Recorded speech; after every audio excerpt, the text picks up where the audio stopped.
Sounds pretty good, doesn't it?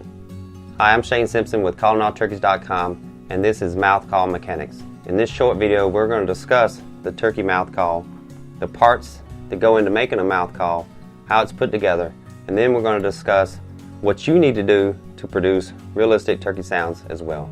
So let's don't waste any time, let's jump right into it. Let's take a look at the different parts of a mouth call. Well, first we have the reeds. The reeds are what produce the turkey sounds. Next is the frame. The frame is usually made of aluminum, has adhesive on one side. It is folded around the reeds to hold them in position, and this is what helps keep the tension on the reeds as well. Next is the tape. The tape is placed around the frame and reed assembly, and then is cut to a desired shape, and this produces a nice seal in the roof of your mouth to prevent air from going over the call and redirecting it between your tongue and the bottom of the call. Now, when a call maker is building a mouth call, he orders latex, and I have some right here beside me. They come in little sheets like this. Now, the call maker will take these sheets of latex, and depending on what call he is producing, will stack the sheets and then stagger them. This way, as air flows under the call, it is able to hit each reed individually. These reeds are put in a jig, and the tension is placed on the reeds, and then the aluminum frame is clamped around the reed assembly. This is what keeps the tension on the reeds when it's removed from the jig. The call maker then cuts off the excess latex, and then he takes the mouth call tape and wraps it around the call. The next step is to cut the tape. The call maker will use either a die cut jig to cut the tape, or either he'll cut it by hand with scissors. I recommend using calls that are cut with a die cut, and the reason for it is you get a consistent cut each time. Like this call here, it's cut. The next call I purchase will be cut exactly the same. If you cut one by hand and place it in your mouth and get used to using that call, the next time you cut one, you may not cut it exactly right. It may have more tape on one side than the other. When you place it in your mouth, it's going to offset that reed assembly. For consistency, I recommend using a call that's cut with a die cutter, the tape anyway. I also recommend using a call that has small tape like the ones that Hooks provides. With big tape, it's probably the biggest reason people have a gag reflex to the call, because there's just too much tape in the mouth. And then, you could hand trim it, but then we're back to consistency. So I prefer one with small tape just for that reason. Now, a call maker will produce a call with 2, 3, or even more reeds. If you buy one that has one reed, you're going to find it very difficult to produce turkey sounds. It's nearly impossible. You need at least 2 reeds, one for your front end note and one for your rasp. The problem with a 2-reed call, it produces a lot of vibration and rattle. People call it a latex sound or a rubbery sound. To solve this problem, a call maker can add a 3rd piece of latex, and it goes on the bottom and recess slightly. This acts as a dampener or a vibration suppressor, and I call it a dampening reed. It really doesn't affect the sound that you're producing from the call. It just absorbs some of the vibration and makes it more authentic sounding. Now, it has to be positioned just right. Too far back, recessed, and you still get vibration. Too far forward, and you inhibit the middle reed or your front end note reed from vibrating properly, and you lose that high pitched sound that it creates. Any more reeds than 3 and you're just wasting latex. You're not really adding anything to the call that'll help you, and you're just basically making it harder to blow the call. So a 3-reed call, in my opinion, is the way to go. Now, a call maker will take that completed call and then make cuts in the top reed with a pair of scissors. One of the most common cuts is a split V.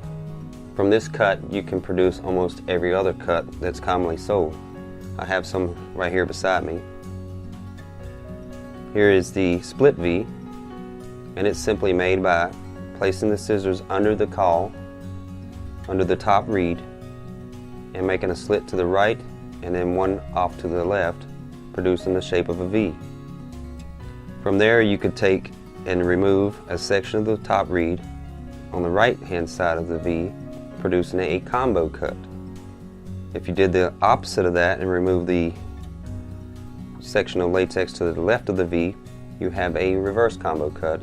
And then if you remove both sections of latex to the left and right of the reed, or the V, you have a bat wing. Now if you just remove the section of latex that forms the V itself, you come out with a ghost cut. Now there are numerous other configurations, but these are the 5 most common calls sold.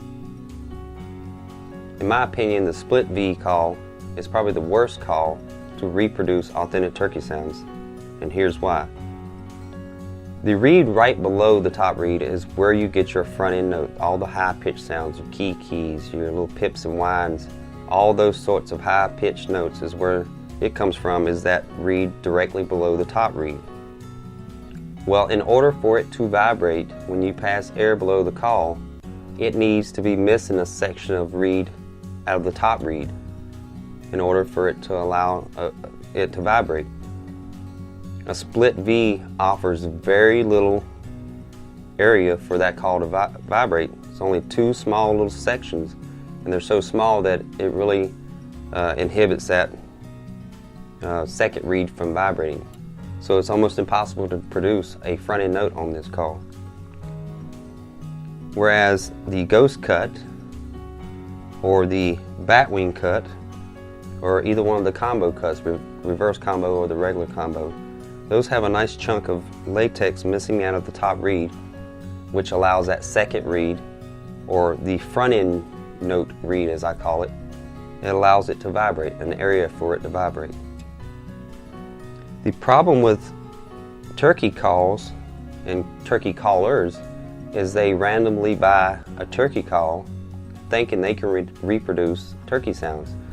Well, you actually have to match a call to the person, and I'll explain why. When you're reproducing turkey sounds and you're trying to get that front end note with the call in your mouth, your tongue, when done properly, forms a channel of air, and it could be right down the middle, could be off to the left as in my case, or it could be off to the right. Putting a call with a reverse combo cut in your mouth with the gaps to the left, and if your channel of air is right down the middle or off to the right, there's no air to access that left hand side of the call, that where the gap is, where it can access that front end note reed or that second reed. In my case, it works perfectly. I use a reverse combo cut because my channel of air is off to the left. For someone with a channel of air right down the middle of the tongue, a ghost cut would probably work best. And then someone with a channel of air to the right hand side of their tongue, a combo cut and a bat wing cut. Now the bat wing cut is going to probably work for someone with a right of center channel of air and a left of center channel of air. Now how do you determine where your channel of air is coming from? Well, the easiest way I think is to take an uncut reed call like this. It has 2 reeds, neither one of them is cut. You're going to place the call into your mouth, and the call is going to be positioned, if properly done, towards the front of your mouth and angled down slightly. The next step is to get your tongue in the right position to form that channel of air and force air across the reeds to reproduce that front end note. What I've discovered is probably the simplest method, and you're going to have to act like a little animal here. Pretend you're a cat and hiss. Now you pay attention to how your tongue is positioned. Now pretend you're a snake and hiss. You see your tongue is similar position but lower. And if you hiss like a cat, it's pulled back. The tongue's almost like this. Snake, cat. Somewhere in between those two is where you're going to get that front end note. You place this uncut reed call in your mouth. Remember, towards the front of your mouth in the roof, angling down. Now, the easiest way I think to figure this out, if you're doing it correctly, is to get a handheld mirror and maybe a flashlight, because you're going to need to see in your mouth, and you need a bright light source. You can also use a fixed wall mirror, but you're going to have to lean your head back. It's going to make it a little more difficult. So I've found a handheld mirror and a flashlight works best. Place that call in the roof of your mouth in the right position, forward and angling down, and then hiss like a cat, and then just adjust it between snake and cat until you hit that front end note.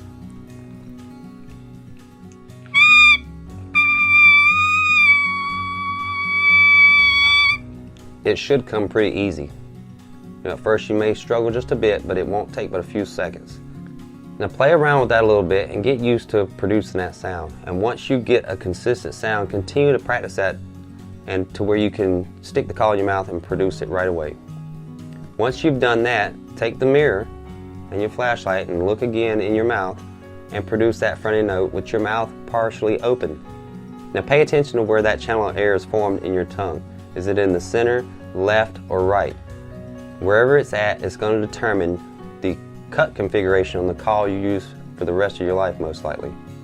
Whether you get it from Hook's Custom Calls or from Calling All Turkeys or any other call manufacturer out there, you need to order a call that's actually designed for your airflow.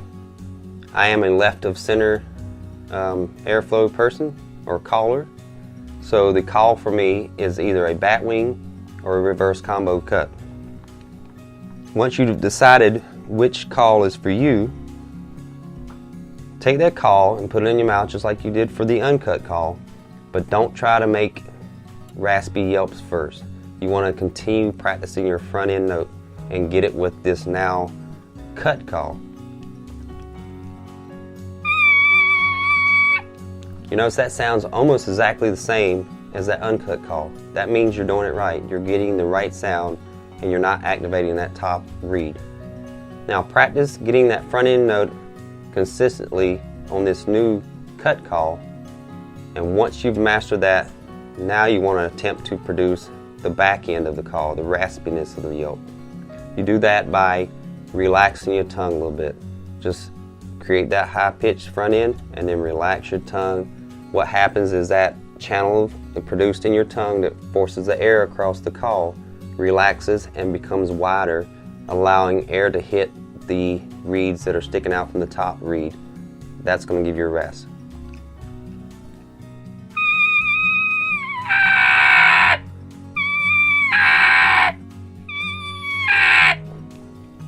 Now that you've got the front end and the back end, the next step is to put the two together. Create that front end and then quickly drop into your rasp. Do it again. Front end, quickly drop to the rasp.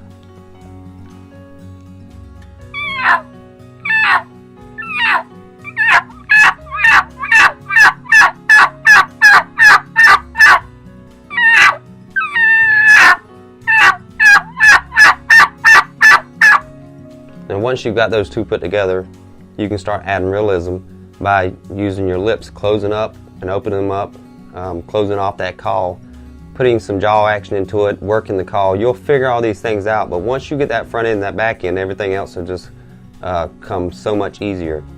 Now your next step is to get your hands on an uncut 2-reed call. Now you can either contact your current call supplier or you can get a hold of us at callingallturkeys.com.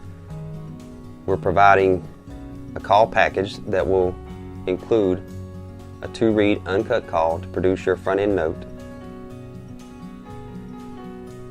a ghost cut call for those that have a channel of air right down the center of your tongue,